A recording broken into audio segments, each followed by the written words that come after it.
Karena pena ini adalah nikmat yang besar dari Allah Subhanahu wa taala. Dengan pena maka terjagalah Al-Qur'anul Karim. Nabi SAW dulu punya para sekretaris namanya Kutabul Wahyi, tukang catat wahyunya Nabi SAW. Ada beberapa sahabat Nabi pilih tugasnya untuk mencatat wahyu Allah Subhanahu wa taala.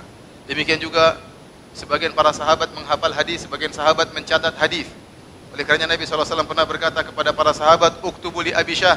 Tolong tuliskan buat Abu Syah, karena Abu Syah tidak mudah menghafal hadis, maka dituliskan oleh para sahabat, ya. Dan dengan penalah tercatat sejarah, dengan penalah tercatat berbagai macam perjanjian, ya, dan berbagai macam mawathiq, ya, dokumen-dokumen, dan ini semua adalah nikmat. Kita tidak belajar dengan baik kecuali dengan ada pena. Oleh karenanya Allah Subhanahu wa taala bersumpah dengan wal qalami. Dan ingatlah, pena ini atau tulisan ini adalah salah satu dari ahadul lisanain, salah satu dari dua lisan kita. Kita tatkala ingin mengungkapkan sesuatu dengan dua cara. Pertama dengan berkata-kata, kita ungkapkan apa yang isi hati kita. Yang kedua dengan menulis. Maka seorang berusaha, ya, bersyukur dengan nikmat tersebut. Kata Allah Subhanahu wa taala, "Wa lisanan wa syafatain." Dan nikmat lisan yang Allah berikan kepada kalian.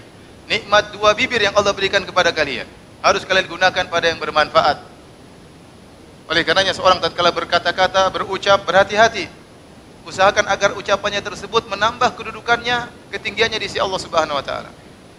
Demikian juga tatkala dia menulis. Dia hendaknya berhati-hati. Karena hukum tulisan sama dengan hukum lisan. Hari ini banyak orang yang menulis, asal tulis, asal komentar. Padahal semua tulisan dan komentarnya, semua statusnya, semua tercatat oleh malaikat. Imma lahu wa imma alaihi. Kalau tidak menjadi pahala baginya, bisa menjadi dosa baginya, ya. Dan sebagaimana